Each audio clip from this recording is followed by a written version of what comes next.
Hello everyone, welcome back to our channel. आज के इस वीडियो में हम सूट की कटिंग करना सीखेंगे स्टेप बाय स्टेप। और ये सूट की कटिंग हम अपने बने हुए कुर्ती को रखकर इसकी कटिंग करना सीखेंगे, जो कि बहुत ही आसानी से आप इसकी कटिंग कर लेंगे। तो इसमें किसी भी मार्किंग की ज़रूरत नहीं है, बस अपने सूट को रखकर हम इसकी कटिंग करेंगे। बहुत ही सिंपल है। तो चलिए वीडियो स्टार्ट करते हैं। तो यहाँ पे देखिए हमने फैब्रिक को यहाँ पे फैब्रिक लिया है कुर्ती के लिए, जो कि हमारी ये फैब्रिक 2 मीटर है। तो फैब्रिक को हमें खोलकर इसे डबल फोल्ड में करके रख लेनी है। तो यहाँ पे देखिए फैब्रिक को हमने यहाँ पे डबल फोल्ड में रख लिया है। तो इस तरह से फैब्रिक हमारी ये डबल फोल्ड में है। तो अब देखिए फैब्रिक को हमने डबल फोल्ड करने के बाद अब हम इसे 4 फोल्ड में कर लेंगे। तो इस तरह से फैब्रिक को उठाते हुए हमने इस तरह से इसे 4 फोल्ड में रख लेनी है। तो यहाँ पे अब हमारी फैब्रिक 4 लेयर में है। तो देखिए फैब्रिक हमारी 4 फोल्ड में हो गई है। अब हम इसकी तो यहाँ पे मार्किंग करेंगे। तो मार्किंग कैसे करेंगे? अपनी कुर्ती से करेंगे। तो यहाँ पे अपनी बनी हुई कुर्ती लेंगे। आपको जिस भी साइज़ की कुर्ती बनानी है आप उसी साइज़ की कुर्ती ले लें। तो यहाँ पे हमने अपनी कुर्ती को ले लिया है, जो भी साइज़ हमें चाहिए बिल्कुल वही साइज़ की हमने ये कुर्ती लिया है। और इस तरह से हम इसे फोल्ड कर लेंगे।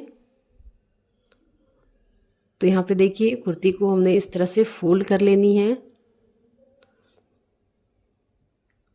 तो यहाँ पे हमने इसे फोल्ड करके इसमें हम पिन्स लगा देंगे ताकि अच्छे से ये सेट हो जाए और मार्किंग करते समय हमें कोई भी दिक्कत ना हो। तो यहाँ पे हमने पिन लगा लेनी है और एक पिन हमें यहाँ पे भी लगा लेंगे।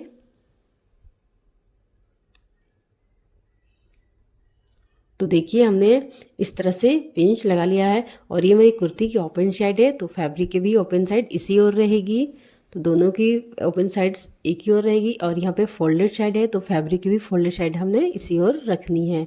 तो इसी तरह से ओपन साइड और फोल्डेड साइड को कुर्ती में मिलाते हुए हम इसे अच्छे से सेट कर लेंगे। तो यहाँ पे देखिए हमने कुर्ती को फैब्रिक में अच्छे से सेट कर लिया है। अब यहाँ पे जो हमारी ये नेक है वहाँ पे एक हम मार्क लगा लेंगे। तो इस तरह से एक मार्किंग कर लेंगे। और अब देखिए यहाँ पे मार्किंग करने के बाद इस तरह से हम यहाँ जो हमारी आर्म होल की है, यहाँ पे जो हमारी स्लिप जॉइंट हुई है वहाँ पे एक मार्क लगा लेंगे। तो इस तरह से हमने ये 2 मार्क लगा लिया है। अब देखिए अब इस तरह से एक मार्किंग हमें और लगानी है। यहाँ जो हमारी शोल्डर है, यहाँ से जहाँ से हमारी ये स्लिप जॉइंट हुई है वहाँ पे एक मार्क हम लगा लेंगे।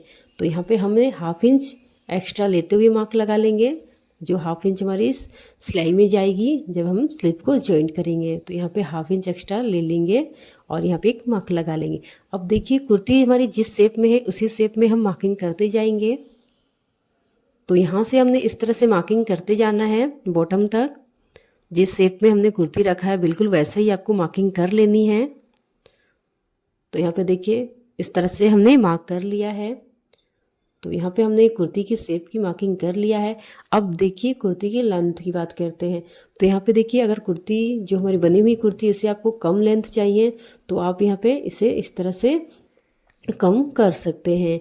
और इसकी लेंथ ज़्यादा चाहिए तो आपको फैब्रिक भी इस तरह से इसकी लेंथ ज़्यादा लेनी है। तो आप इसकी लेंथ अपने अकॉर्डिंग रख सकते हैं। तो यहाँ पे देखिए हमने इसे कुर्ती की लेंथ ले लिया और यहाँ से 1 इंच पे हमने मार्क लगा लिया है, जो कि हमने बॉटम में फोल्ड करेंगे कुर्ती में। तो इस तरह से अपने अकॉर्डिंग आपको लेंथ ले लेनी है। तो यहाँ से हमने मार्किंग करने के बाद अब देखिए अब कुर्ती को हम साइड कर लेंगे। तो यहाँ से हमने कुर्ती को अपनी साइड कर लेनी है। तो बस आपको इतना ही मार्किंग करनी है। अब देखिए इस तरह से हमने ये मार्क लगाया था नेक की ओर। तो यहाँ पे नेक की हमने ये मार्किंग की है जो कि अपनी कुर्ती से किया है। और यहाँ पे हमने शोल्डर की, यानी कि जो हमने मार्किंग किया था स्लिप की जॉइंट से। तो अब देखिए यहाँ पे जो हमने आर्म होल में एक मार्क लगाया था उसे हम इस तरह से सीधा कर लेंगे। और यहाँ पे देखिए इस पॉइंट में हमें इसे जोड़नी है। तो इस तरह से इस पॉइंट में मिलाते हुए हमें इससे लाइन को स्ट्रेट कर लेनी है। तो बस इस तरह से हमारी कुर्ती की मार्किंग हमने इतना कर लिया है। अब देखिए अब यहाँ पे हमने अपनी आर्म होल में मार्किंग करनी है, यानी कि आर्म होल की मार्किंग होने के बाद हमने शेप देनी है। और इस तरह से हमारी नेक की मार्किंग हो गई है। और यहाँ पे जो हमारी ओपन साइड रहेगी, यानी कि जो मेरी कुर्ती खुला रहेगी, तो वो हमारी है। तो यहाँ पे हमने मार्क कर लेनी है। अब देखिए यहाँ पे 1 इंच की गहराई पे हमने मार्क कर लेनी है, जो कि हमें आर्म होल में शेप देनी है। तो यहाँ पे देखिए हमने मार्किंग कर लिया है और इस लाइन को हम मार्क करेंगे और इसकी हम हाफ कर लेंगे। तो यहाँ पे हमने लाइन को, ये हमारी 6 इंच है तो इसे हम 3 इंच मार्क कर लेंगे और इस तरह से इस पॉइंट को मिलाते हुए अपनी आर्म होल में शेप दे देनी है। आपको इसकी मार्किंग करने की भी ज़रूरत नहीं पड़ेगी, बस अपने अंदाजे से भी इस तरह से आपको शेप दे देनी है। तो यहाँ पे देखिए इस तरह से हमने आर्म होल में शेप दे दिया है। लगभग आपको 1 इंच की गहराई लेते हुए अपनी शेप दे देनी है। तो यहाँ पे हमने आर्म होल में शेप दे दिया और यहाँ पे देखिए 1/2 इंच अंदर से करते हुए और हमने शेप देनी है जो कि हमारी फ्रंट पार्ट में रहेगी गहराई।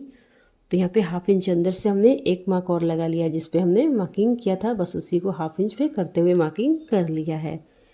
और यहाँ से अब 2 इंच हमने मार्जिन ऐड कर लेनी है। तो यहाँ से आपको कुर्ती की, जो हमने अपनी कुर्ती को रख के मार्किंग किया है, तो इसमें आपको 2 इंच एक्स्ट्रा भी मार्किंग करनी है ताकि वो हमारी मार्जिन रहेगी। और जब कभी आपको सूट को मतलब ये आपको लूज वगैरह करनी है तो भी आपकी सूट बहुत ही आसानी से हो जाएगी। तो यहाँ पे आपको मार्जिन लेना ज़रूरी है। तो इस तरह से 2 इंच, 1.5 से 2 इंच आपको यहाँ पे मार्जिन ऐड कर लेनी है। क्योंकि कुर्ती को हमने रख के मार्किंग किया है तो हमने मार्जिन इसमें ऐड करनी होगी। तो यहाँ से 1.5 से 2 इंच आपको मार्जिन ऐड कर लेनी है। तो देखिए इस लाइन को हम डार्क कर लेते हैं।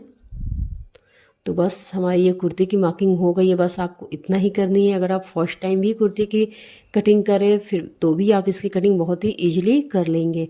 तो यहाँ पे हमने इस तरह से मार्किंग कर लिया है। 2 इंच हमने यहाँ पे मार्जिन भी ऐड कर लिया है। तो यहाँ पे देखिए कुर्ती की मार्किंग हमने बहुत ही ईजिली कर लिया है। अपनी कुर्ती को रख कर अब इसकी कटिंग कर लेंगे। जो मार्जिन वाली लाइन है हमें उस पर कटिंग करनी है, ध्यान रहे। तो यहाँ पे देखिए इस तरह से अब हम इसकी कटिंग कर लेंगे। और नेक की भी हमने मार्किंग कर लिया है, बस आपको अपने अकॉर्डिंग उसमें मार्क करनी है, आपको जितना भी नेक चाहिए। तो यहाँ पे देखिए इस तरह से हमने कुर्ती की कटिंग कर लिया है। और ये जो हमने फिटिंग की लाइन है वहाँ पे एक कट लगा लेंगे ताकि स्टिचिंग करते टाइम हमारी आसानी रहेगी फिटिंग देने में। तो यहाँ पे हम एक कट लगा लेंगे और यहाँ से जो साइड में हमारी स्लिट बनेगी यानी जो कुर्ती में हमारी कट रहेगी वहाँ पे भी हमने एक कट लगा लेनी है। तो इस तरह से बहुत ही आसानी से हमारी ये कुर्ती कटिंग हो गई। आपको कोई भी मार्जिन, इंची टेप से मार्किंग करने की कोई भी ज़रूरत नहीं पड़ेगी। बस आपको अपनी कुर्ती रख कर मार्किंग करनी है और यहाँ से मार्जिन ले लेनी है। तो अब हम बैक पार्ट को अलग कर लेंगे और फिर से इस तरह से फ्रंट पार्ट को लेंगे। और जो फ्रंट पार्ट की हमने आर्म होल में 1/2 इंच का अंदर से जो गहराई लगाया था बस उसकी कटिंग कर लेनी है। तो हम इस गहराई को भी इस तरह से कट कर लेंगे जो हमने फ्रंट पार्ट में लगाया है। तो यहाँ पे देखिए फ्रंट पार्ट में आपको ये गहराई लगाना ज़रूरी होती है जिससे आपकी फिटिंग स्लीव में जब हम जॉइंट करते हैं तो बहुत ही अच्छी आती है। तो इस तरह से हमने इसकी कटिंग कर लेनी है। तो यहाँ पे हमारी कटिंग हो गई है। अब देखिए अब हम कुर्ती की जब फिटिंग की यानी कि जब सिलाई लगाते हैं तो फिटिंग हम कैसे करेंगे। तो स्टिचिंग करते टाइम अब मेरी कुर्ती की फिनिशिंग बहुत ही अच्छी तरीके से आएगी। तो इसके लिए हमें क्या करनी होगी, देखिए इस तरह से हम इसे कुर्ती को ओपन करेंगे और अब देखिए इस तरह से हमें फोल्ड कर लेंगे ताकि यहाँ पे जो हमने लगाया है मार्जिन वाली लाइन वो इस साइड भी हमारी लाइन आ जाएगी जिससे हमारी फिटिंग बराबर से होगी। तो बहुत ही अच्छे इसकी फिटिंग आएगी। तो यहाँ पे देखिए इस साइड भी हमारी ये मार्किंग हो गई है जो कि सिलाई जब हम करेंगे तो बराबर से होगी और फिटिंग भी हमारी बहुत अच्छी आएगी। तो इस तरह से आप ज़रूर करेंगे, दोनों ही किनारे पे सेम मार्किंग अच्छे से कर लेनी है। तो यहाँ पे देखिए दोनों ही मार्किंग हो गई है। अब स्टिचिंग भी इसकी बराबर होगी जिससे हमारी फिटिंग भी बराबर आएगी। तो यहाँ पे हमारी ये कटिंग हो गई है। तो कुर्ती की कटिंग हमने बहुत ही आसानी से कर लिया है। अब हम इसकी स्लीव की कटिंग करेंगे। तो यहाँ पे देखिए दोनों ही बैक और फ्रंट दोनों ही पार्ट की हमारी कटिंग हो गई, यही है। इसे हम साइड करते हैं और अपनी स्लिप की कटिंग करते हैं। तो स्लिप के लिए देखिए हमने ये फैब्रिक लिया है जिसे हमने 4 फोल्ड में रखा है। तो स्लिप की फैब्रिक को भी हमें 4 लेयर में रखनी है। तो इस तरह से हमने इसे रख लेनी है। अब इसकी भी मार्किंग हमें किसी भी इंच टेप को मार्जिन लेते हुए नहीं करनी है, बस हम इसकी कुर्ती की जो हमारी बनी हुई स्लिप है उसी को रख के हम इसे कटिंग बहुत ही सिंपल तरीके से करेंगे। तो यहाँ पे देखिए ओपन साइड की ओर ओपन साइड से रखेंगे और फोल्डेड साइड की ओर फोल्डेड साइड से मिलाते हुए हमने स्लिप को इस तरह से अच्छे से सेट कर लेनी है। तो यहाँ पे देखिए हमने अच्छे से सेट कर लिया है और यहाँ पे जो हमारी स्लिप की जॉइंट है वो हमने एक मार्किंग लगा लिया है और यहाँ पे देखिए अगर स्लिप की लेंथ आपको ज़्यादा चाहिए तो बस आपको फैब्रिक की लेंथ थोड़ी यहाँ पे ज़्यादा रख लेनी है। सेम चाहिए तो बस इतना ही आपको रखने में, यहाँ पे सेम ही बना रही हूँ। और यहाँ पे हमने 1.5 इंच मार्जिन रख लिया है। जब स्लिप को जॉइंट करेंगे तो 1/2 इंच हमारी जॉइंट में जाएगी और बॉटम में, यानी स्लिप की बॉटम को फोल्ड करने के लिए। तो यहाँ पे जो हमने मार्किंग किया है उसमें हम 1 इंच एक्स्ट्रा ले लेंगे मार्जिन के लिए। तो बस आपको स्लिप की यहाँ पे मार्किंग करने के बाद 1 इंच एक्स्ट्रा ले लेनी है, 1 से 1.5 इंच आप एक्स्ट्रा ले लेंगे। और यहाँ भी आपको 1 इंच एक्स्ट्रा ले लेनी है मार्जिन के लिए।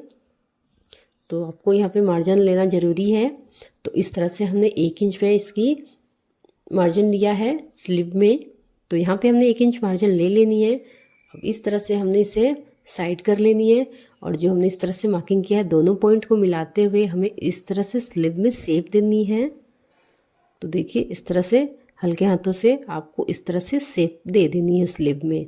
तो बहुत ही इजी है स्लिप से भी कटिंग करना। तो यहाँ पे हमने इस तरह से शेप दे दिया है। और यहाँ पे जो हमने 1 इंच का मार्जिन लेते हुए यहाँ पे लिया है उस दोनों भी पॉइंट को मिला लेंगे। तो यहाँ पे देखिए इस तरह से स्केल से दोनों ही पॉइंट को मिलाते हुए अपने स्लिप में शेप दे दिया है। तो इस तरह से हमारी ये स्लिप में शेप हो गई। अब हम इसकी कटिंग कर लेंगे। तो इस तरह से स्लिप्स को रख कर भी आप बहुत ही ईजिली इसकी कटिंग कर लेंगे। बस आपको स्लिप को रख लेनी है और 1 इंच का मार्जिन लेते हुए इसकी कटिंग कर लेनी है। तो यहाँ पे हमने स्लिप की भी कटिंग कर लिया है। अब हम इसे ओपन करेंगे। तो इस तरह से हम इसे ओपन करते हैं। अब देखिए इसे ओपन करेंगे और जो हमने यहाँ पे देखिए जो कुर्ती में हमने 1/2 इंच का गहराई दिया था आर्म होल में, फ्रंट पार्ट में, सेम ऐसा ही हमें यहाँ पे स्लिप में भी 1/2 इंच की गहराई देनी होती है, जिससे जब हम स्लिप को जॉइंट करेंगे तो इसकी फिनिशिंग काफ़ी अच्छी आती है और बहुत अच्छे से ये स्टिच हो जाती है। तो यहाँ पे देखिए हमने इस तरह से यहाँ पे 3 इंच का मार्जिन लेनी है, 3 इंच पे मार्क करनी है। तो लगभग 3 इंच पे मार्क कर लेंगे। उसके बाद यहाँ पे देखिए 1/2 इंच की हम इस तरह से गहराई देंगे। तो ये भी लगभग 3 इंच की ऊंचाई पर हम इस तरह से इसकी गहराई दे देंगे और इसकी हम कटिंग कर लेंगे। ये हमारी फ्रंट पार्ट की ओर से ये जॉइंट होगी, यानी कि जो स्लीव में हमने गहराई दिया है वो फ्रंट पार्ट की ओर से हमारी कुर्ती में जॉइंट होगी। तो इस तरह से स्लिप्स की कटिंग हमने कर लिया। जब भी आप स्लिप्स की कटिंग करेंगे तो फ्रंट साइड की ओर आपको इस तरह से गहराई की कटिंग करनी होगी, जिससे इसकी फिनिशिंग काफ़ी अच्छी आती है। तो इस तरह से देखिए स्लिप की भी हमने कटिंग बहुत ही आसानी से कर लिया है स्लिप को इस पर रख कर। तो यहाँ पर देखिए हमारी कुर्ती की कटिंग और स्लिप्स की कटिंग हो चुकी है। तो बहुत ही ईजिली हमने इसकी कटिंग कर लिया। हमें किसी भी इंची टेप को रखते हुए इसकी किसी मार्किंग की ज़रूरत नहीं पड़ी। बस आपको अपनी बनी हुई कुर्ती लेनी है और फैब्रिक पर रख के इसकी कटिंग कर लेनी है, जो कि बहुत ही ईजी है। अगर आपको ये वीडियो पसंद आए तो वीडियो को लाइक करें। अगर आप हमारे चैनल पर नए हैं तो चैनल को सब्सक्राइब करें। फिर मिलते हैं नई वीडियो के साथ। थैंक